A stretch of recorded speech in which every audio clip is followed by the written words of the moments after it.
Diabète et voyage. Comment voyager quand on est diabétique? Un thème captivant sur lequel Elsa, de l'association Les Déesses Sucrées, nous partage son expérience. Elle nous emmène à travers ses nombreux voyages et nous fournit toutes les informations essentielles pour voyager sereinement en tant que diabétique. Bienvenue sur le podcast Vivre le diabète à la recherche de l'équilibre. Je suis Nathalie, diabétique de type 1 depuis février 2010. Je m'adresse à toi qui viens de déclarer un diabète, à toi qui es diabétique de type 1 ou de type 2, ou à toi qui es en prédiabète, mais aussi à toi qui soutient et aide, que tu sois parent ou conjoint, etc. Je m'adresse également à toute personne désireuse de savoir ce qu'est le diabète vu par une patiente diabétique. Je te laisse maintenant avec l'épisode du jour.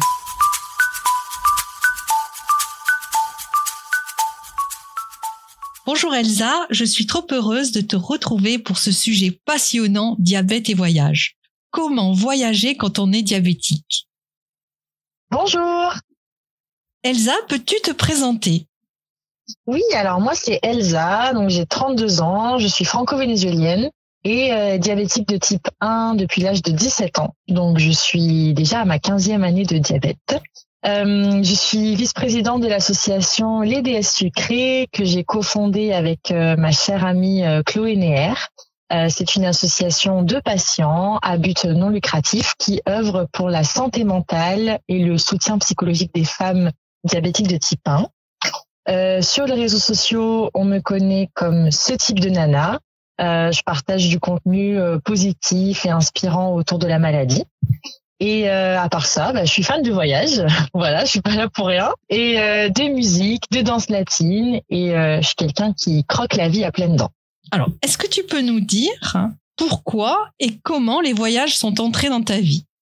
Oui, alors en fait, le voyage a toujours fait partie de ma vie. Je voyage depuis que je suis toute petite. Du fait que je suis franco-vénézuélienne, j'ai toute une partie de ma famille maternelle qui est à l'autre bout du monde. Donc j'ai pris l'avion pour la première fois quand j'avais 8 mois.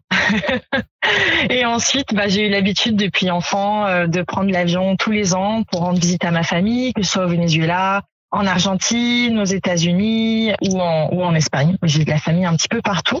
Quand le diabète est rentré dans ma vie, c'est plutôt lui qui est rentré dans ma vie plutôt que les voyages qui étaient déjà là.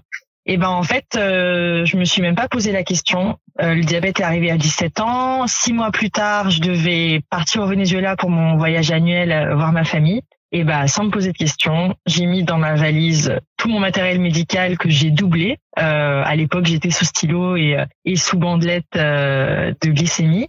Et je suis partie faire mon voyage avec mon matos dans la valise. Et après, petit à petit, en grandissant, j'ai développé des techniques et des tactiques organisationnelles pour voyager léger avec mon diabète. Alors, tu nous as dit que tu es partie au Venezuela. Et ensuite, quel voyage as-tu fait? J'ai eu la chance de beaucoup voyager. Donc déjà, par le fait que j'avais de la famille un peu partout dans le monde. Et puis, évidemment, comme le voyage a été intégré très tôt dans ma vie, c'est devenu rapidement une passion. Donc, dès que j'avais l'âge de travailler, mon seul objectif dans ma vie, c'était mettre des sous de côté pour voyager. Donc, typiquement, à 19 ans, je suis partie en Erasmus. Je suis partie 6 mois à Madrid. À 21 ans, j'ai fait le tour d'Europe. Donc, j'ai fait les pays classiques, Angleterre, Espagne, Italie, France, un peu de fond en comble. À 25 ans, là, ça a été mon plus gros challenge voyage. J'ai fait le tour du monde. Donc, je l'ai pas fait toute seule. Je l'ai fait avec mon ex-compagnon. Et on est parti 9 mois en sac à dos. On a visité 15 pays. Donc, si je peux vous faire un peu rêver, je vous dis la liste. On est allé en Inde. On a commencé par l'Asie du Sud. Donc, Inde, Myanmar, qui est l'ex-Birmanie. Thaïlande, Cambodge, Vietnam, Hong Kong, Chine, Japon, Nouvelle-Zélande. Et puis ensuite, là, on a fait vraiment le tour du globe avec l'avion. On est allé en Argentine et on a fait toute l'Amérique du sud au nord. Donc Argentine, Chili, Bolivie, Pérou et Colombie. Le périple devait se terminer au Venezuela, qui est mon pays famille. Et malheureusement, à cette époque, il y avait des gros problèmes politiques, donc on n'a pas pu finir là. Ça a été 15 pays faits en sac à dos, en mode route 100%, avec des trains, des bus, des avions de temps en temps, mais surtout par voie terrestre. Et après, j'ai pas mal voyagé aux États-Unis. J'ai fait des îles connues d'Espagne, d'Italie. Je suis allée au Maroc, en Israël, et j'ai aussi visité seule la République dominicaine et une partie de l'Italie. En tout, j'ai compté le palmarès. On est autour de 25 pays depuis ma naissance. Et puis là, mon dernier voyage en date, c'est un voyage long terme parce que j'ai quitté ma ville natale Lyon pour m'installer en Guadeloupe. Donc voilà, je réponds à cette interview avec les cocotiers en face de moi et ça fait 5 mois que je suis installée dans cette magnifique île et je suis très très heureuse d'avoir sauté le pas d'aller m'installer ailleurs, même avec mon diabète. Oui, c'est ça l'important, c'est que tu pars, tu voyages avec ton diabète. Et justement, comment organises-tu tes voyages?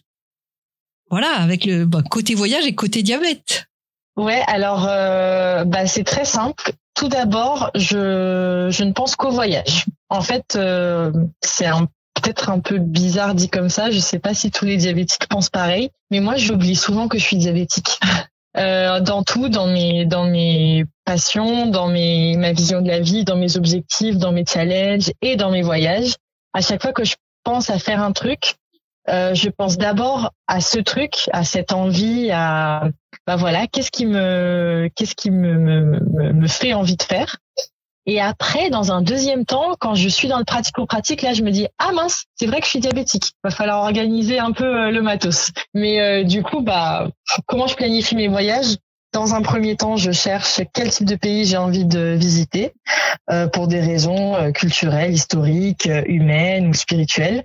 Et j'organise d'abord le voyage en lui-même, donc billet d'avion, hôtel si je prends un hôtel ou auberge de jeunesse. Je fais tout mon petit circuit comme une personne lambda qui n'aurait pas de pathologie. Et une fois que ça c'est fait et que du coup le squelette du voyage est mis en place, là je vais réfléchir à comment mon diabète va pouvoir me suivre dans cette aventure. Et du coup je trouve que c'est pas mal parce que le fait d'avoir un squelette de voyage permet aussi de bien préparer la partie logistique matérielle, surtout quand on part sur des longs voyages. Donc je conseille toujours de d'abord penser à ce qui nous fait envie et ensuite on adapte le diabète. Donc du coup, le traitement, le matériel, est-ce que tu souscris à des assurances? Est-ce qu'il y a des précautions à prendre pour transporter le traitement, c'est-à-dire l'insuline, le matériel? Comment tu approvisionnes au niveau du traitement si le voyage est très long? Comment tu stockes? Comment ça se conserve? Voilà. Est-ce que tu peux nous faire une petite liste, si je puis dire? Oui, c'est vrai, c'est toutes les questions qu'on se pose au moment de partir en voyage. La première question que je me pose, c'est est-ce que mon voyage va durer moins ou plus de 3 mois? Et je vais vous expliquer pourquoi je prends cette période de 3 mois. Si je pars moins de 3 mois, la réponse est simple, je prends tout mon matériel sur moi, insuline et tout ce qu'il va falloir pour ma pompe si je suis sous pompe ou mes aiguilles, etc. Si je pars plus de 3 mois, là, on va vraiment mettre en place une stratégie de ravitaillement de son matériel tout au long du voyage. Et pourquoi je mets le curseur aux 3 mois? Parce qu'en fait, 3 mois, c'est le temps où l'insuline est efficace en dehors du frigo. Peut-être que les diabétises qui m'entendent souvent quand on va à la pharmacie, on nous dit mettez bien votre insuline au frais. Bon, sachez que en fait l'insuline, elle peut très bien résister et être efficace à une température ambiante jusqu'à 3 mois. L'important, c'est que elle ne doit pas subir de température extrême. C'est-à-dire que je peux garder mon insuline sur moi ou dans ma chambre d'hôtel tant que il ne fait pas en dessous de 4 degrés dans ce lieu qu'on aura choisi pour la stocker, ou qu'il ne fait pas plus de 30 degrés. Et qu'il n'y a pas de variation de température tout au long de la journée. Ce qui pourrait impacter l'efficacité de l'insuline, ce serait soit des températures trop froides, trop chaudes, ou que dans la même journée, il y ait à la fois du chaud, du très froid et du très chaud. Si on évite toutes ces circonstances-là, on peut très bien voyager avec son insuline sans la mettre au frigo pendant 3 mois et l'avoir sur nous dans notre sac à dos ou dans l'auberge ou l'hôtel dans lequel on logera. Donc, pour cette raison, tant qu'on voyage moins de 3 mois, on peut tout à fait voyager sans avoir un frigo portatif avec soi. Après, au-delà des 3 mois, évidemment, vu que l'insuline marchera de moins en moins, sera de moins en moins efficace, et là, pour le coup, ça peut être dangereux pour notre traitement, il faut veiller à renouveler l'insuline tous les 3 mois, avoir des nouveaux apports d'insuline pour, par exemple, des voyages qui seraient plus longs. Peu importe mon voyage, que ce soit 1 semaine, 2 semaines, 1 mois ou 6 mois, je prends toujours 3 plans. Je pense toujours plan A, plan B, plan C pour mon traitement. C'est-à-dire que peu importe où je voyage dans le monde, je suis quasiment certaine que le système de santé sera moins bon qu'en France. Parce que on a la chance d'avoir un des meilleurs systèmes de santé au monde. Qui plus est, on a l'accès à l'insuline gratuite de manière presque à volonté. Et en plus, on a accès aux meilleures pompes à insuline, aux dernières technologies, etc. Donc, je sais bien que peu importe où je voyagerai, alors certes, je trouverai de l'insuline, parce que Dieu merci, l'insuline existe partout, mais je trouverai peut-être pas forcément une pièce de rechange pour ma pompe, ou le bon chargeur de batterie, ou que sais-je, le bon consommable qui correspond à ma pompe. Donc, j'essaye toujours d'être autonome sur 3 plans. En gros, j'essaye d'avoir un maximum de choses sur moi pour ne pas dépendre du système de santé du pays dans lequel je vais voyager, sauf en cas d'extrême urgence. Donc, en gros, mon plan A, plan B, plan C, c'est très simple.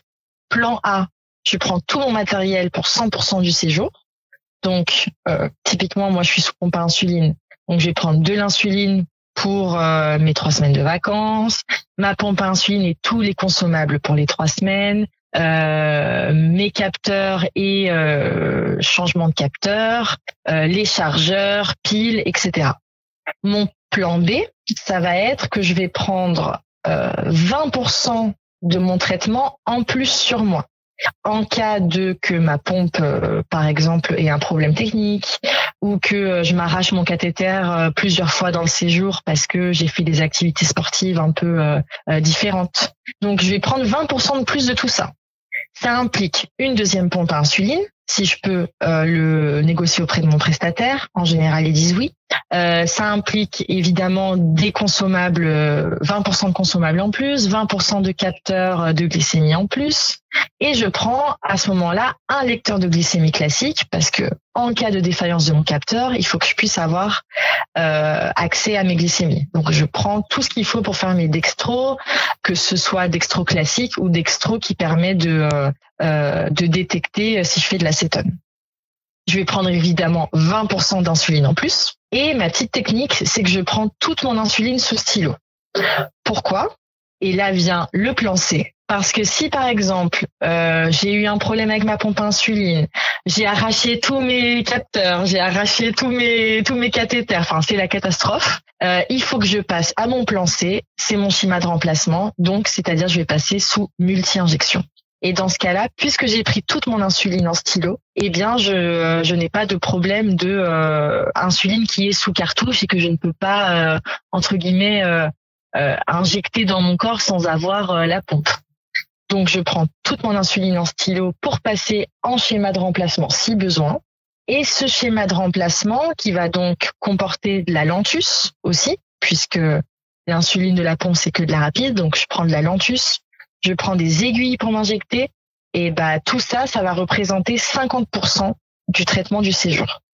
Parce que j'estime que potentiellement, sur un séjour de X jours, si j'ai des pannes ou des problèmes avec ma pompe, avoir 50% de mon séjour en schéma de remplacement me permettra de subvenir à mes besoins jusqu'au jour de retour en France ou pendant une période suffisamment grande pour que je trouve un plan D en cas d'autres problèmes.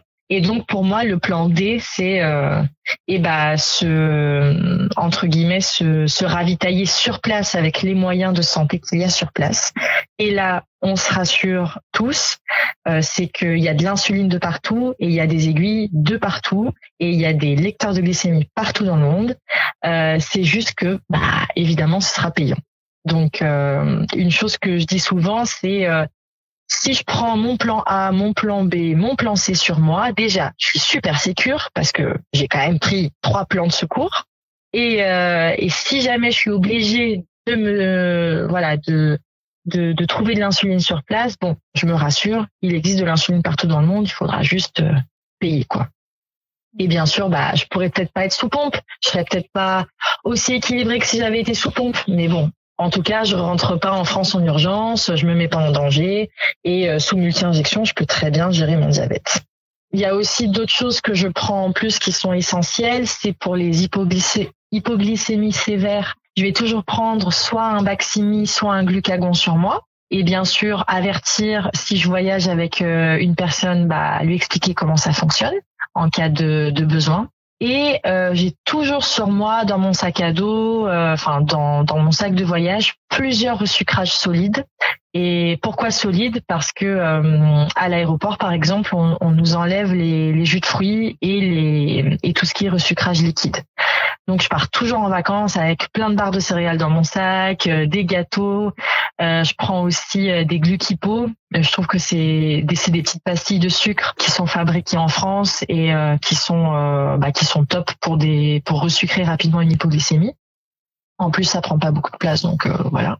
Et je voyage toujours avec tout mon matos sur moi.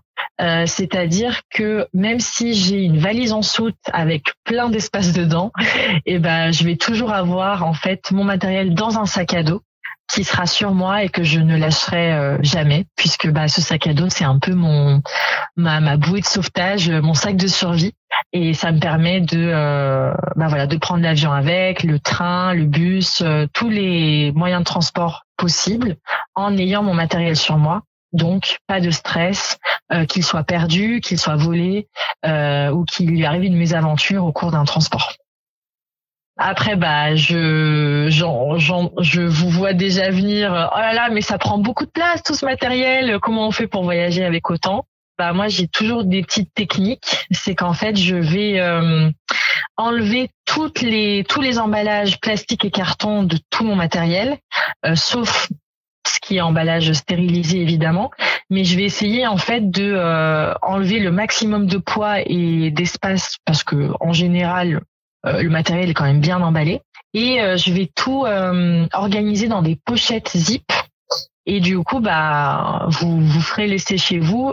Et on peut faire tenir 3 mois de matériel diabète dans un sac à dos en enlevant un maximum d'emballage non stérilisé. Ensuite, il y a la question des documents à avoir sur soi. Parce que certes, on peut voyager avec son matériel, mais il faut toujours avoir des documents qui valident en fait et qui autorisent de voyager avec eux. Donc, je vais vous donner la petite liste. Quand je voyage, j'ai toujours plusieurs choses sur moi. D'abord, une ordonnance de mon endocrinologue, ordonnance classique que j'utilise pour la pharmacie en général. Et si possible, il faudra en avoir une en français et en anglais. Parce que si jamais vous devez prendre de l'insuline dans un pays à l'étranger, c'est toujours mieux d'avoir une ordonnance en anglais. Certains pays vont vous demander d'aller chez un médecin local pour vous faire prescrire une insuline via le système de santé local. Auquel cas, c'est toujours bien d'avoir votre ordonnance de votre endocrino en anglais. Ça permettra toujours de faciliter la passation d'informations avec le médecin local. Ensuite, à part l'ordonnance, si vous avez une pompe à insuline, il faut avoir un certificat de douane qui est établi par votre prestataire de santé. Ce certificat, il doit être en français et en anglais. Et en fait, il doit mentionner le numéro de série de votre pompe à insuline, que vous avez sur vous, et aussi votre deuxième pompe à insuline si vous en avez une deuxième de rechange. En général, l'endocrinologue fait aussi un certificat pour les douanes en français et en anglais. Et ce certificat, il stipule uniquement que vous devez garder votre matériel sur vous et que donc il doit monter à bord de l'avion avec vous. Ça peut être intéressant auprès de certaines compagnies aériennes qui, par exemple, souhaitent mettre votre sac à dos ou votre valise cabine en soute. Et à ce moment-là, vous leur dites, écoutez, j'ai du matériel médical, voici le certificat du médecin. Je ne peux pas mettre mon bagage cabine en soute, il faut que je le garde avec moi. Ça peut servir dans ces cas-là. Et ensuite, moi, quand je pars en voyage, je pars toujours avec une assurance en plus, donc une assurance voyage. En fonction du pays dans lequel je vais aller, j'appelle des assurances voyage qui sont très connues et classiques qu'on peut trouver sur le net. Il y a Allianz Travel, Chapka Assurance, plusieurs assurances existent. Et en fonction du pays et de la durée du séjour, on peut avoir à dépenser une trentaine d'euros ou une cinquantaine d'euros.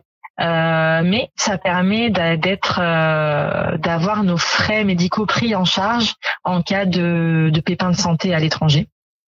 Donc, selon les pays, ça peut être primordial parce que, par exemple, aux États-Unis, la santé coûte extrêmement cher. Donc, vaut mieux payer une assurance 50 euros au cas où, plutôt que d'avoir à payer les frais réels d'une hospitalisation aux États-Unis, qui peut s'élever à plus de 1500 $ par jour. Donc, voilà. Je pense que ça peut déjà aider à dissuader pas mal de monde de pas prendre l'assurance. Et ensuite, on a la chance en Europe d'avoir la sécurité sociale, notre sécurité sociale partout en Europe. Donc, on peut se faire délivrer une carte d'assurance maladie européenne, ce qui permet, en cas de pépins de santé, d'être pris en charge tout de suite dans un pays européen avec votre numéro de sécurité sociale français. Et donc, non seulement les personnes qui s'occuperont de vous auront accès à tout votre dossier médical et pourront vous venir en aide plus rapidement, mais en plus de ça, les frais seront pris en charge par la Sécu en France. La carte d'assurance maladie, ça se fait en 2 clics sur Internet et c'est gratuit. Carte d'assurance maladie européenne. Donc, je conseille vraiment de la faire quand vous partez en voyage en Espagne, en Italie, même pour un week-end, c'est toujours bon à avoir sur soi. En cas de voyage un peu plus long et même carrément d'expatriation, si vous comptez aller vivre à l'étranger, vous pouvez souscrire à la CFE, c'est la Caisse des Français à l'étranger. Et en fait, c'est comme une extension de la CPAM, donc c'est une extension de notre sécurité sociale, mais à l'étranger. Du coup, évidemment, elle est payante, elle a quand même un certain coût. Si vous vous faites expatrier avec votre entreprise, vous pouvez par exemple vous la faire financer par votre entreprise. Et l'avantage de la CFE, c'est qu'en fait, elle va déjà, comme c'est une extension de la sécurité sociale, elle prend en compte le fait que vous êtes en ALD, en affection longue durée, que vous avez un diabète de type 1 et que donc vous avez des frais liés à ce diabète qui sont quotidiens. Et donc, selon le pays dans lequel vous vous expatriez, la CFE va prendre en charge tous vos frais liés au diabète à la même hauteur qu'en France. Donc, vous pourrez aller voir un endocrinologue, j'en sais rien, aux États-Unis, par exemple, puisque je pense aux États-Unis, et vous allez payer que le prix au-dessus de ce que l'endocrinologue vous coûte en France. En fait, tous vos frais vont être remboursés par la sécurité sociale française, et s'il y a un plus, c'est pour votre pomme, mais au moins vous avez déjà une base de remboursement Sécu qui est énorme parce qu'il faut le dire, la base de remboursement Sécu en France est très bonne et vous pouvez donc avoir accès à des soins de qualité dans d'autres pays. Et la CFE, c'est pas uniquement pour les expatriés. Moi, par exemple, quand j'ai fait mon tour du monde, j'ai souscrit à la CFE pour les 9 mois et donc je savais que quoi qu'il arrive dans mon voyage et peu importe le pays où j'étais, j'avais communiqué à la CFE toutes mes dates des pays dans lesquels je serais. Enfin, ils avaient toutes les infos de mon voyage. Eh bien, si j'avais un pépin de santé avec mon diabète dans n'importe quel pays, la CFE pouvait couvrir une partie de mes soins. Voilà pour toute la partie administrative. Il faut savoir aussi que si on part plus de 3 mois, ça peut être un voyage ou pareil, une expatriation, on peut faire une demande de délivrance exceptionnelle de matériel médical à l'assurance maladie. Et l'assurance maladie peut nous délivrer jusqu'à 6 mois d'insuline et de traitement, ce qui permet de partir avec tout son matos de 6 mois pour un long voyage ou pour démarrer une nouvelle vie ailleurs et avoir 6 mois devant soi pour se préparer à organiser toute la partie médicale à l'étranger. Excuse-moi. Ouais. Je te coupe. Vas-y. Donc la pharmacie te délivre 6 mois de traitement.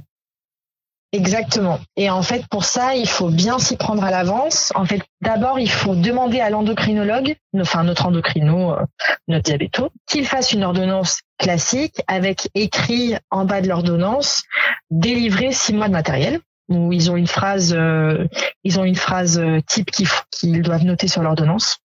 Ensuite, nous, sur le site de la CPAM, on va télécharger un formulaire et on va remplir un formulaire de demande de délivrance exceptionnelle de traitement pour une durée de 6 mois. On va envoyer notre ordonnance et ce formulaire à la CPAM de notre département. Ensuite, en général, alors c'est écrit qu'ils mettent 15 jours à répondre. Moi, j'avais attendu 1 mois à l'époque, mais c'était il y a plusieurs années, donc peut-être qu'aujourd'hui, ça se fait plus rapidement. Dans tous les cas, je conseille de le faire le plus tôt possible. En règle générale, l'assurance maladie accepte cette délivrance exceptionnelle. Si vous l'avez jamais demandé, ce sera accepté de fait. Je crois que c'est au bout de 2-3 demandes que là, l'assurance maladie commence à checker si elle refuse ou non, parce que évidemment, on peut pas non plus trop abuser du système. Mais si c'est une première, voire une deuxième demande, tant qu'il y a assez d'années de décalage entre les deux, c'est c'est accepté facilement.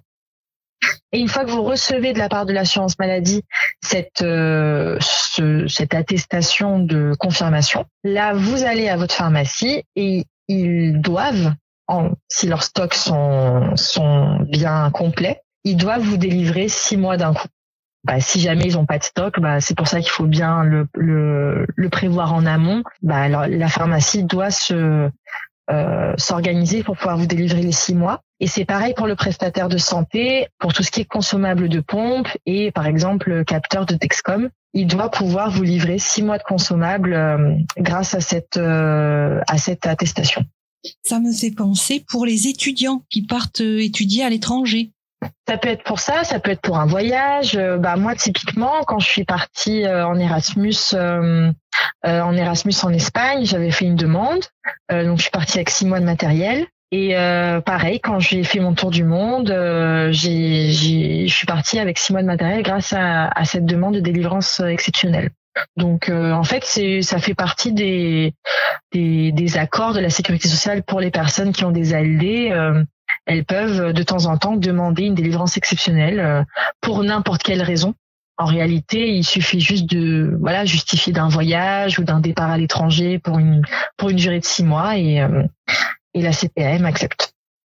Et justement, tu parlais de ton voyage du tour du monde. Comment tu as fait pour récupérer le traitement au bout de 6 mois, par exemple? C'était une grosse organisation. En fait, comme je disais tout à l'heure, il y a toujours cette question des 3 mois de l'insuline. Donc, et puis la question du poids et de la place que prend le matériel. Donc moi, j'étais partie avec 3 mois de matériel sur moi. Ensuite, il me fallait encore tenir 6 mois. Donc en fait, ce que j'ai fait à l'époque, c'est que j'ai envoyé tout mon matériel d'avance dans les endroits où je savais que j'allais atterrir. J'ai fait ça en 3 étapes. La première étape, ça a été, j'ai eu beaucoup de chance, j'ai une amie qui m'a rejoint pendant le circuit du Tour du Monde. Donc en fait, je lui avais déjà envoyé d'avance, parce qu'elle n'habitait pas en France, je lui avais envoyé par DHL 1 mois de matériel, de l'insuline, du matos de pompe et mes bandelettes dextro, parce qu'il n'y avait pas encore de capteur à l'époque.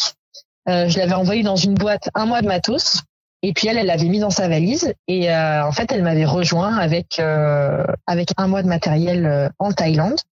Et ensuite pour les 2 autres ravitaillements, en fait j'ai eu pas mal de chance, mais c'est aussi parce que j'ai beaucoup prémédité et pré-organisé ce voyage. j'avais 2 connaissances qui partaient en Amérique latine juste avant mon tour du monde.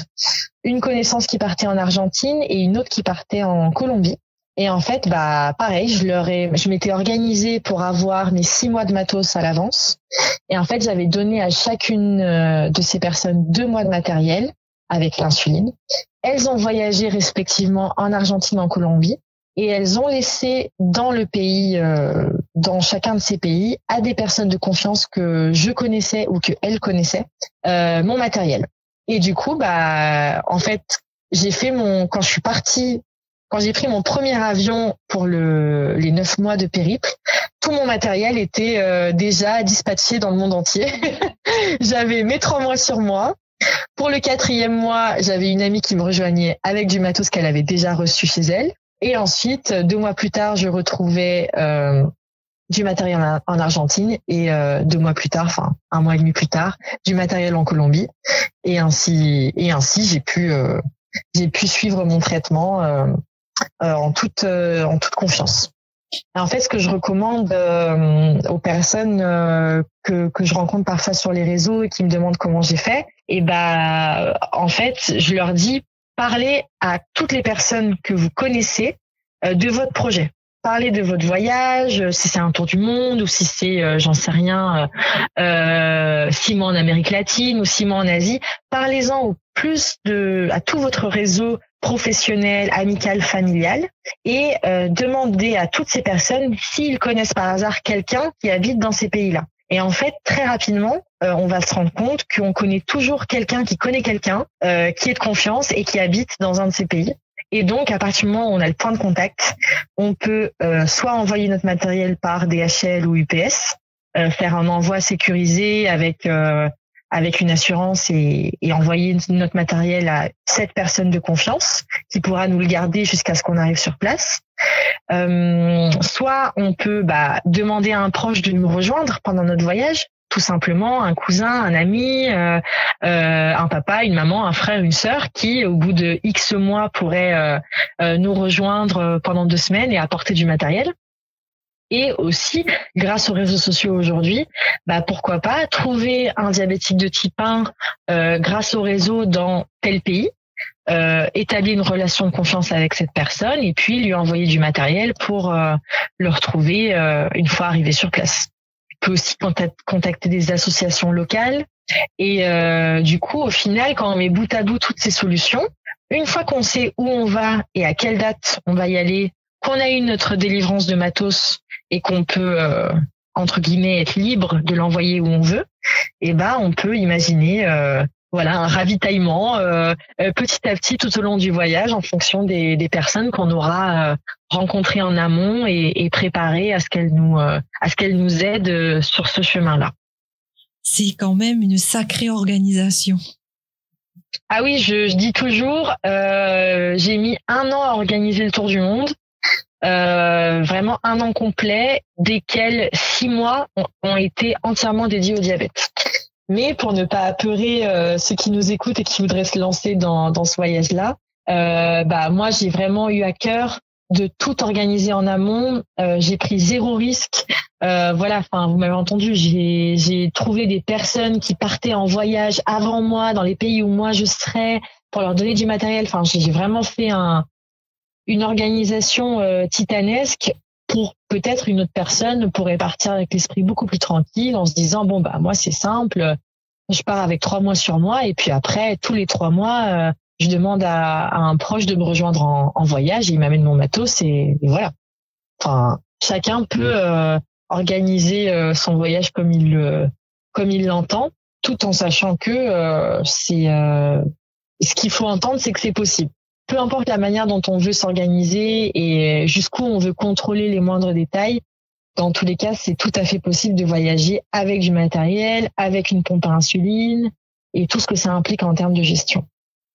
Après, si on est sous multi-injection, qu'on a juste des stylos d'insuline et des aiguilles, alors là, c'est encore plus facile. Je veux dire, il y a quasiment pas de matos. On peut presque prendre 6 mois de matos sur soi sans problème. Et puis, selon les pays dans lesquels on voyage aussi, on peut trouver notre traitement sur place. Donc, il y a toujours des solutions. Puis j'ai envie de dire que quand tu organises ton voyage, t'es déjà dans le voyage. Je veux dire, l'organisation fait partie du voyage. Donc exactement. Voilà quoi, C'est vrai. C'est pas un désavantage quoi. Le fait d'y penser, enfin voilà, tu dois être dans l'excitation de préparer ton voyage. Ah bah oui, clairement, tu te projettes et puis après ça dépend des personnalités, mais c'est vrai qu'avec un diabète, on peut être plus ou moins anxieux à l'idée de voyager. Donc le fait d'anticiper, de préparer tout ça, par exemple pour moi, c'était très réconfortant, c'était très rassurant. Quand j'ai pris mon avion pour New Delhi, je me souviens le 8 janvier 2017, la seule chose à laquelle je pensais à ce moment-là, c'était je suis prête à toute éventualité et je suis rassurée. Mon matos est déjà dispersé partout dans le monde. Maintenant, j'ai plus qu'à kiffer mon voyage parce que ça y est, en fait, j'ai tout organisé niveau diabète. Et c'est ça, moi, qui me faisait du bien. C'était de me dire, je vais pouvoir vivre mon expérience à fond, limite sans même réfléchir à la partie matos parce que ça y est, je l'ai déjà organisé. Donc, pour moi, c'était un énorme cadeau que je m'étais fait à moi-même de tout organiser d'avance. Parce que j'ai vécu mon voyage en toute tranquillité par rapport à mon traitement. Je savais que je l'avais et je savais que quoi qu'il arrive, je serais en bonne santé. Voilà, t'avais juste à kiffer et à faire attention à l'alimentation peut-être et à gérer la glycémie avec les efforts physiques. Enfin, ça, tu l'aurais fait quand même en étant chez toi. Donc, je veux dire, après, voilà quoi. Après, c'est la vie de tous les jours. C'est exactement ça. C'est exactement ça. Après, c'est notre vie de tous les jours. Alors oui, il y a plus d'imprévus, évidemment, parce que le voyage est fait d'imprévus. Il y a des activités physiques sur lesquelles on se connaît moins. On ne sait pas trop comment notre glycémie va réagir à tel ou tel type d'activité physique. Il y a l'alimentation qui change beaucoup aussi.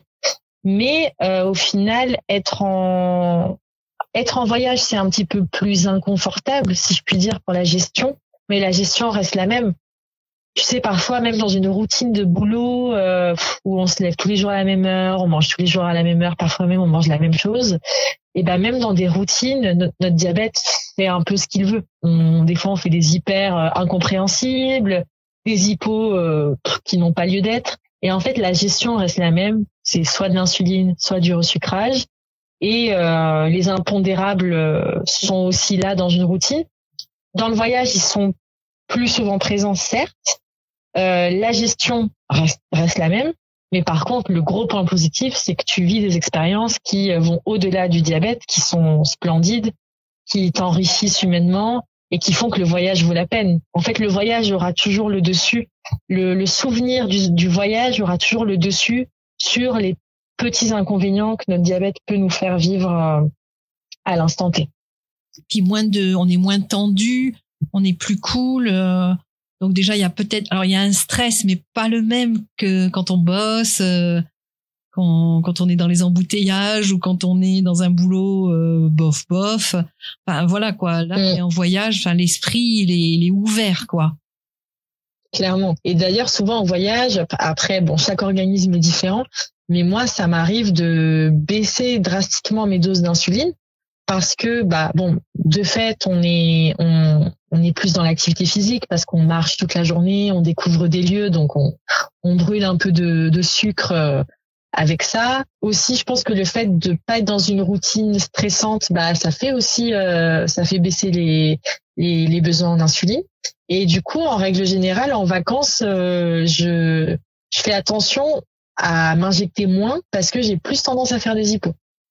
Oui, bon, il faut il faut reprendre la gestion. Puis même quand on est en vacances, des fois on a des espèces de routines qui reviennent et ça fonctionne quoi, ça fonctionne. Il faut se caler. Ouais. Par exemple, par rapport au décalage horaire, tu as des astuces à ce niveau-là?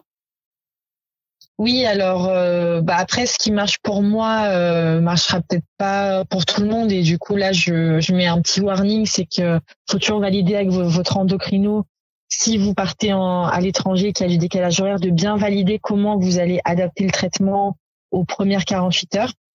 Moi je suis sous pompe, donc ça facilite grandement les choses. Ce que je fais, c'est que le jour du voyage, en fait, je reste sur mon horaire français, puisque mon organisme est en horaire français. Et en fait, jusqu'à ce que je n'aille pas me coucher dans l'horaire du pays en question dans lequel j'arrive, je vais garder dans ma pompe à insuline l'horaire français. C'est-à-dire que, par exemple, typiquement France-Guadeloupe, quand je prends l'avion en France en milieu d'après-midi, j'arrive en Guadeloupe en milieu d'après-midi. Mais en réalité, pour mon organisme, il est déjà 20h, 21h. Je vais pas changer mon horaire de pompe à insuline dès mon atterrissage en Guadeloupe. Parce que pour mon corps, il est 20h, 21h. Donc, je vais laisser ma pompe à insuline à l'horaire français jusqu'à ce que j'aille me coucher heure Guadeloupe.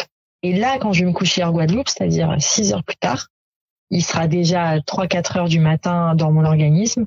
Là, je mettrai le 21h heure Guadeloupe. Et en fait, c'est au cours de ma première nuit que je fais le changement d'horaire sur la pompe. Je trouve que c'est ce qui marche le mieux pour mon organisme. Ensuite, quand on est sous stylo, c'est un peu plus complexe parce que du coup, il faut jouer sur les heures de la Lantus. Là, moi, ce que je faisais quand j'étais sous stylo, c'est que je gardais à peu près cette même idée, c'est-à-dire que la Lantus, vu qu'elle dure 24 heures, je me la suis injectée la veille de prendre l'avion à 21h. Bon, je prends mon avion le lendemain, j'atterris dans une zone à un fuseau horaire différent. En fait, il faut que je reste dans mon horaire de mon organisme qui est à l'horaire français.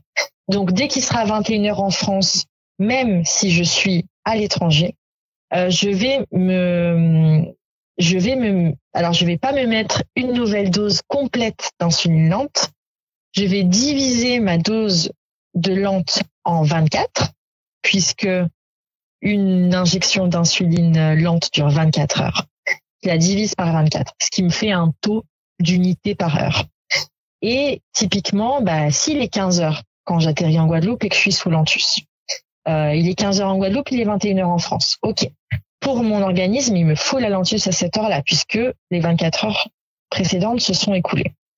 Alors, je vais pas m'injecter ma dose totale de Lantus. Je vais m'injecter uniquement la dose dont j'ai besoin de 15 heures jusqu'à 21 heures heure locale. Donc, 15-21, il y a 6 heures. Donc, si ma dose totale, je la divise par 24 et je la remultiplie par 6, je vais avoir mon besoin d'insuline lente sur 6 heures. Je vais m'injecter que cette petite dose. Ça va être pas grand-chose. Mais ça va être suffisant pour me permettre de tenir jusqu'à 21h heure locale. Et quand arrivera 21h heure locale, là, je m'injecte pas la totalité de ma dose, j'injecte pas les 24 heures, mais je vais injecter une vingtaine d'heures. Pourquoi? Jusqu'au lendemain où je vais reprendre à toutes les 21h heure locale ma dose complète. Pourquoi là, sur cette première dose, je mets que 20 heures au lieu de 24 heures? Parce que il risque d'y avoir un chevauchement entre la dose que j'ai faite à 15 heures et celle de 21 heures. Et donc, si je fais une dose à 15 heures de 6 heures de Lantus et que derrière, je me remets 24 heures, c'est clair que je vais faire des hypos. Enfin, mon corps va chevaucher les deux insulines et je vais passer la journée suivante en hypo et ça va être l'enfer. Donc, je diminue un peu cette première dose journalière à 21 heures. Et ensuite, le lendemain, 24 heures après, là, mon corps aura assimilé toute la lente de la veille. Là, je vais pouvoir reprendre ma dose habituelle pour 24 heures.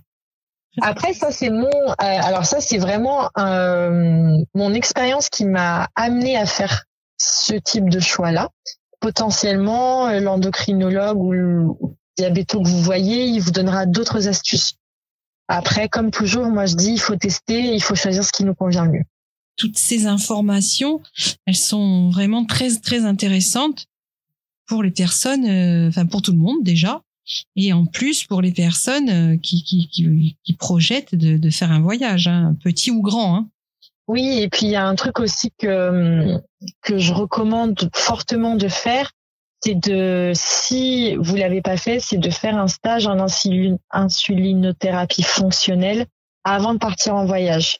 Parce que, en fait, c'est ce qui va permettre de mieux s'adapter et de mieux gérer ses glycémies avec des repas qu'on connaît pas. Souvent, la plus grande inquiétude quand on est diabétique et qu'on va à l'étranger, après la question de comment je transporte mon insuline et mon matériel, c'est comment je vais gérer mes glycémies avec des repas que je connais pas, notamment dans des pays asiatiques où c'est vraiment une nourriture qui est complètement différente de la nôtre. Comment je compte mes glucides alors que je vais pas avoir mes aliments avec moi, que je vais tout faire de tête, du coup moi ce qui m'a beaucoup aidé c'est de faire l'insulinothérapie fonctionnelle. J'ai fait un premier stage très rapidement à 18 ans dans la première année de mon diabète et j'ai fait un deuxième stage quelques années après pour remettre un peu les infos à jour dans ma tête. Et c'est vrai que avec l'IF, en fait, ça nous apprend tellement d'informations nutritionnelles et ça remplit notre cerveau de tellement de données que du coup, même quand on est à l'étranger et qu'on connaît pas bien les aliments, on a quand même les billes, la base de données en fait cérébrale pour réussir à calculer nos glucides plus ou moins justement. Après, ce que je dis souvent, c'est il faut pas se mettre la pression. Quand on est en vacances, on est aussi là pour lâcher prise, on est aussi là pour passer un bon moment. On va pas avoir des courbes de glycémie parfaites et c'est ok. On est là pour kiffer. Bon, ça veut pas dire qu'il faut se mettre en danger, mais si les courbes sont moins lisses que d'habitude, il y a plus, on touche un peu plus des extrêmes de l'hyper et de l'hypo pendant 2 semaines, c'est pas grave. L'important c'est aussi de s'amuser, de passer un bon moment, d'oublier un petit peu aussi qu'on a cette maladie, de se lâcher un peu la grappe. Et puis si je sais pas bien le nombre de glucides que j'ai dans mon plat, et moi souvent ce que je fais pour éviter moi ce qui me fait peur surtout c'est les hypos en vacances, parce que une hyper c'est plutôt simple à gérer, tu te remets une dose d'insuline et c'est bon. Alors qu'une hypo, ça peut vraiment selon l'activité que tu as prévue ce jour-là, ça peut un peu plus t'embêter. Donc en général, quand j'ai une assiette face à moi, je sais pas trop combien m'injecter. J'estime un nombre de glucides un peu à l'œil. Et puis, je connais mon ratio. Par exemple, on va dire la base, 1 unité d'insuline pour 10 grammes de glucides. Si j'ai face à moi un repas où j'estime qu'il y a 40 grammes de glucides, je devrais normalement m'injecter 4 unités. Et en vacances, souvent, j'injecte 3/4 de ma dose normale. Donc, je vais m'injecter, au lieu de 4, je vais m'injecter 3, voire 2,5. Si j'ai une pompe que je peux doser. Pourquoi? Parce que je préfère c'est ma gestion à moi, je préfère être en hyper dans 1h30 et faire une correction, mais au moins j'ai pas on va dire que j'ai pas eu à subir une hypo pendant une activité physique par exemple, et ça me permet de mieux lisser je préfère mettre mon insuline en coup par coup en fonction de ma glycémie plutôt que mettre une grosse dose d'un coup, de m'être potentiellement trompée et de me retrouver en hypo dans une situation où j'en sais rien, je suis en rando, finalement j'ai que 3 resucrages sur moi parce que j'ai déjà mangé mon resucrage de la veille, et que du coup je me retrouve dans une situation où l'hypoglycémie pourrait être dangereuse. Donc souvent je recommande de faire l'IF et aussi si vous êtes à l'aise avec l'idée de sous-doser un petit peu l'insuline, comme ça vous pouvez mieux gérer votre activité physique au cours de la journée. Surtout que l'activité physique, elle va faire tomber la glycémie. Donc du coup, exactement. Voilà quoi. Du coup, c'est ça. Pourrais-tu nous donner une anecdote, un bon souvenir ou un mauvais souvenir, enfin quelque chose, un mauvais souvenir entre guillemets, quoi, quelque chose qui t'est arrivé, qui n'avait pas prévu et qui en fait, maintenant, tu y penses, avec le recul, tout va bien, quoi. Ouais, moi mon anecdote, c'est vraiment mon souvenir à la fois le plus beau et le plus puissant du tour du monde. C'est quand j'ai monté le Machu Picchu. Donc ça se trouve au Pérou. Vous connaissez peut-être, c'est une des 7 merveilles du monde et c'est une petite montagne à gravir qui est quand même assez pentue et qui a toute une histoire magnifique derrière. Des Incas, et en fait le Machu Picchu ça reste quelque chose c'est une activité touristique classique pour les gens lambda, mais pas pour une personne avec un diabète de type 1, puisque pour le coup moi j'ai monté tout le Machu Picchu en hypoglycémie et ça a été une véritable ascension de l'enfer et en même temps un dépassement de soi incroyable qui a été assez marquant pour moi parce que dans ma gestion du diabète et dans ma confiance en mon corps et en ma maladie du coup, il y a eu un avant et un après Machu Picchu. Parce que pour la petite histoire, comme je faisais le tour du monde un peu en mode route avec pas beaucoup de sous, il y a plusieurs manières de gravir le Machu Picchu, mais en tout cas la manière la moins chère, c'était de se réveiller à 3 heures du matin pour aller prendre un bus qui menait à, on va dire, une première, qui menait au départ en fait de la rando. Et la rando donc démarre autour de 5h30 du matin. Et en fait, je me prépare pour faire ma rando. Dans mon sac, je mets plein de resucrage. Et comme la veille, on avait fait des sandwichs, et je me dis tiens pourquoi pas, ce sera pas perdu. Je mets le pain entier, tu sais les carrés de sandwich, les pains carrés quoi, les pains de sandwich. Je me mets un paquet entier de pain de sandwich dans mon sac à dos en me disant au cas où. Voilà. Et puis réveil très très tôt dans la nuit, donc 2h30 du matin levé pour aller prendre le bus à 3h du matin. Donc déjà ça fait un beau choc pour le corps. Ensuite le temps de prendre le bus, d'arriver sur place, il est 5h30. J'avais déjà fait des hippos dans le bus. Donc j'avais déjà commencé à manger mes resucrages. Et puis l'ascension démarre. C'est pas une ascension extrêmement longue parce que ça dure 45 minutes à 1 heure, mais par contre elle est très très pentue. Donc elle demande un gros effort physique. Et en fait, à l'époque j'étais sous dextro, donc il y avait pas les capteurs de glycémie n'étaient pas encore remboursés, donc c'était très rare d'en avoir. Et je démarre mon ascension à 0,80. Et puis là, je me dis, merde, je connais mon corps, je sais comment il brûle en cas d'effort physique. Et en fait, je démarre l'ascension avec un bout de pain dans la bouche, quoi. Je marche, en même temps que je marche, je mange. Et en fait, toutes les 10 minutes, je check ma glycémie. Je me sens, vous imaginez, horriblement mal. Je transpire de tous les pores de mon corps tellement tu sais quand t'es en hypo tu commences à transpirer plus que la normale.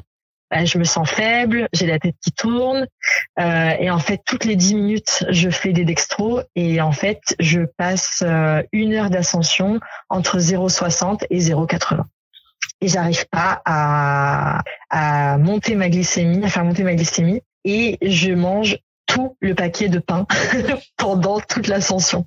Et je fais vraiment l'ascension au mental. En fait, à ce moment-là, j'étais dans une période de ma vie où j'avais vraiment la rage contre mon diabète. J'étais dans une profonde colère contre mon corps. Et ce jour-là, je me suis dit, coûte que coûte, diabète, tu vas pas m'empêcher de monter le Machu Picchu.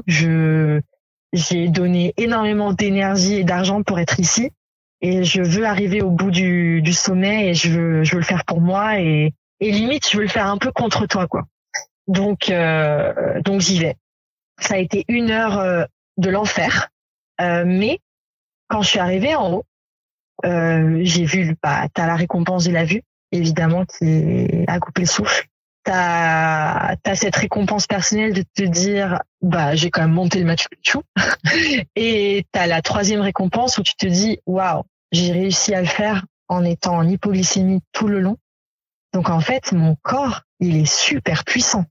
En fait si j'arrive à avoir la dose suffisante de sucre sur moi pour me maintenir à peu près dans un taux de glycémie qui est on va dire acceptable pour mon corps pour continuer à fournir de l'effort, en fait je peux fournir un effort constant et de qualité sur une activité physique pendant très longtemps. Et du coup arrivé en haut, ça a été les larmes de joie, un énorme sentiment de fierté et surtout ce jour-là j'ai compris que en fait quoi qu'il arrive, tant que j'avais du sucre sur moi, en fait je pouvais tout réaliser. Et que mon corps, malgré tout, il me soutenait. Malgré que lui, il était en détresse, il continuait quand même de suivre mon mental qui lui disait « vas-y, marche, marche, marche ». Et entre un mental que j'ai forgé ce jour-là, le corps qui m'a soutenu et cet incroyable accomplissement, Et je me rappellerai toute ma vie parce que je sais qu'après ce Machu Picchu, j'ai continué de réaliser plein de choses avec mon diabète que je m'étais interdite avant parce que j'ai pris confiance en mon corps et j'ai compris que tout était possible. Notre mental, il arrive à nous faire des choses incroyables. Ouais, bien sûr. Et je repensais à une discussion qu'on avait eue, toi et moi, juste avant cette interview. C'est que à l'époque, moi, j'avais la pompe, j'étais sous Omnipod. Donc, qui plus est, une pompe qui a quand même beaucoup de consommables, qui est assez lourde et tout à porter. Donc, aujourd'hui, avec les pompes à tubulure qui sont quand même assez jolies, on peut quand même partir avec moins de matos sur soi que ce que moi j'avais fait à l'époque. Donc moi j'étais sous Omnipod et j'étais sous Dextro parce que il n'y avait pas les capteurs. Et j'ai quand même réussi à avoir une HbA1c sur tout mon tour du monde à 8,5%. Et du coup je trouve que pour l'époque, pour la technologie qu'il y avait à l'époque et tout ce que j'ai fait pendant ces 9 mois, je trouve que 8,5 c'est quand même une très belle hémoglobine glyquée. Et je pense qu'aujourd'hui, s'il y a des diabétistes qui écoutent et qui veulent faire un tour du monde sous pompe à insuline et maintenant il y a les boucles fermées, franchement, je pense qu'aujourd'hui tu peux faire ton tour du monde sans quasiment avoir aucun impact sur ta santé parce que avec les boucles fermées, tu peux avoir des hémoglobines glyquées avec des très beaux chiffres, même en ayant une vie pas du tout routinière. Donc c'est un peu le petit message d'espoir en disant voilà, moi j'ai fait mon tour du monde il y a 7 ans. Aujourd'hui, je pense qu'on a les nouvelles technologies qui nous permettent de le faire encore mieux et en étant encore plus tranquille pour sa santé. Maintenant, on peut tout faire. Oui. Enfin, on pouvait tout faire, mais bon, c'était un peu plus compliqué. Maintenant, on est aidé, quoi. On est aidé, ouais. Elsa, y a-t-il des ressources en ligne pour voyager en tant que diabétique? Oui, alors, j'ai fait des petites recherches et j'ai été super agréablement surprise parce que il y a 7 ans, donc quand j'ai fait mon tour du monde en 2017, quand tu tapais diabète de type 1 et voyage sur Google, tu ne trouvais absolument rien. Moi, je me souviens, j'avais été dévastée à l'époque parce que je cherchais de l'information, je savais pas comment organiser mon voyage et il y avait rien sur Google. Et là, quand tu tapes aujourd'hui diabète de type 1 et voyage, en fait, tu as plein d'articles qui existent, qui sont faits par différents sites internet, qui sont de très bonne qualité. Sincèrement, ils retranscrivent tout ce que j'ai dit dans l'interview aujourd'hui à l'écrit. Donc, si vous voulez aller piocher des infos écrites déjà sur Google, il y a des super articles qui sont faits par la Fédération française des diabétiques. Il y a un site qui s'appelle Beyond Type 1. Si vous êtes à l'aise en anglais, il donne plein de conseils aussi. Le site de la CPAM sur amélie.fr, on trouve des recommandations pour les diabétiques de type 1 qui veulent voyager. Ils ont même un petit support en ligne PDF qu'ils ont créé avec la FFD. Donc franchement, j'ai été agréablement surprise de voir autant de contenu. Et puis, ce que je peux vous recommander surtout, c'est d'aller suivre sur les réseaux sociaux des personnes qui ont fait le tour du monde ou qui ont beaucoup voyagé. Et il y a pas mal de comptes sur Insta, notamment des femmes qui parlent de leur voyage. Donc, on a par exemple Margot, on la trouve sur Insta sous le nom de Type 1 and Free. On a les aventures de Mathilde. On a Aurélie avec son Insta Aurélie Nutrifit. Et bien sûr, je recommanderais toujours Delphine Arduini. Delphine, elle a créé un Insta qui s'appelle WDT Community World Diabetes Tour Community. Et elle est aussi la présidente de l'asso Type 1 Running Team. Pareil, vous pouvez les trouver sur Insta. Et Delphine, elle avait fait un tour du monde il y a maintenant, je ne saurais dire combien d'années. Et elle, c'était la première diabétique que j'avais trouvée sur les réseaux à l'époque, à qui j'avais parlé de mon projet Tour du Monde. Et c'était même la seule qui existait sur la toile à l'époque. C'est grâce à elle que j'ai pu organiser mon voyage, puisqu'elle m'avait donné tous les petits conseils que je vous ai donnés aujourd'hui. Mais en tout cas, l'info est beaucoup plus accessible. Et aussi, j'en profite pour parler un petit peu de l'asso, les déesses sucrées, parce que nous, on organise tous les ans une croisière zen. Donc en fait, c'est un voyage d'1 semaine sur un catamaran pour les femmes diabétiques de type 1. Et donc, si par exemple, vous avez un peu peur de voyager avec votre diabète ou même de voyager seul, etc., ça peut faire une première expérience de voyage avec d'autres diabétiques, encadré dans un séjour qui est fait pour les diabétiques de type 1. Donc, ça permet d'apprendre les bases et de prendre confiance en soi pour les prochains voyages. Il existe aussi Sugar Palace qui va proposer un premier voyage autour du diabète et du surf là bientôt sur l'été 2024. Donc pareil, pour faire une sortie entre diabétiques, ça permet d'apprendre les bons réflexes et de se sentir entouré, encadré si jamais ça vous crée trop d'angoisse. Et puis, alors ça, je veux absolument le partager parce que j'étais bluffée. En faisant mes petites recherches, j'ai trouvé une nana qui est britannique. Elle s'appelle Julie Kieffer sur les réseaux. Et en fait, elle a créé une agence de voyage pour les diabétiques de type 1. Ça s'appelle The Diabetic Traveling Network. En fait, elle propose tous les ans des voyages organisés pour les DT1. Et je vous le dis en off, c'est un peu mon rêve de créer ça aussi. Mais du coup, je savais pas que ça existait déjà. Donc, je trouve que c'est une super opportunité aussi, pourquoi pas, pour voyager entre diabétiques et apprendre un petit peu toutes les petits tips pour être plus à l'aise par la suite. Cette personne, elle est au Royaume-Uni, tu as dit? Oui. Donc, toi, tu peux créer quelque chose made in France. Mais oui, j'aimerais beaucoup. Bon, on fait déjà la croisière zen avec les DS, c'est un très beau projet. Et puis, je pense que dans les mois et années à venir, on créera d'autres types de séjours. Pour le coup, c'est uniquement pour les femmes diabétiques de type 1 parce que c'est la mission de notre asso, c'est d'apporter du soutien aux femmes qui ont un diabète. Mais dans un futur moyen long terme, on espère créer d'autres types de séjours et toujours avec ce prisme de vue sur la santé mentale et sur le bien-être. Tous les renseignements et d'ailleurs toute l'interview sera retranscrite sur mon site internet vivrelediabète.fr pour avoir toutes les informations que nous a données Elsa. Elsa, est-ce que tu aurais un dernier conseil à nous donner? Alors, mon dernier conseil, ce serait de vous dire surtout, soyez vivant avant d'être malade. C'est une magnifique phrase que j'ai empruntée à ma sœur sucrée, Chloé Neher, qui est sortie de son livre 1,12 g. Voilà, vivez avant d'être malade. La maladie peut s'adapter à tous vos choix. Le diabète peut s'adapter à tous vos choix de vie, à tous vos challenges, à tout ce qui peut vous faire vibrer. Ne vous limitez pas. Vous verrez que c'est en faisant les choses que vous vous rendrez compte qu'en réalité, tout est possible.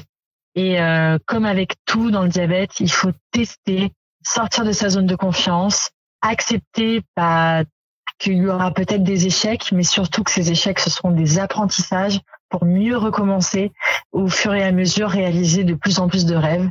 Donc, lancez-vous.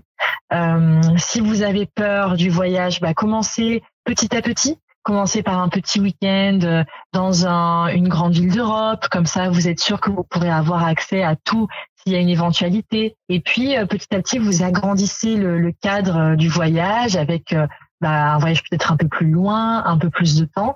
Vous prendrez confiance au fur et à mesure. Et puis, au bout de quelques essais, vous serez super aimé.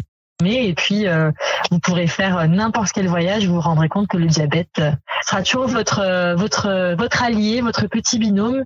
Et puis que vous vivrez des tellement belles expériences ensemble qu'au final, le diabète ne sera plus un lourd poids à porter, mais simplement une petite béquille à côté qu'il faudra toujours en prendre soin, mais elle vous empêchera pas d'avancer. Écoute, Elsa, franchement, tu nous as donné plein d'infos plein de belles choses, plein de bonnes idées, de rêves. On a voyagé ensemble. Franchement, j'espère que ça va aider plein de gens.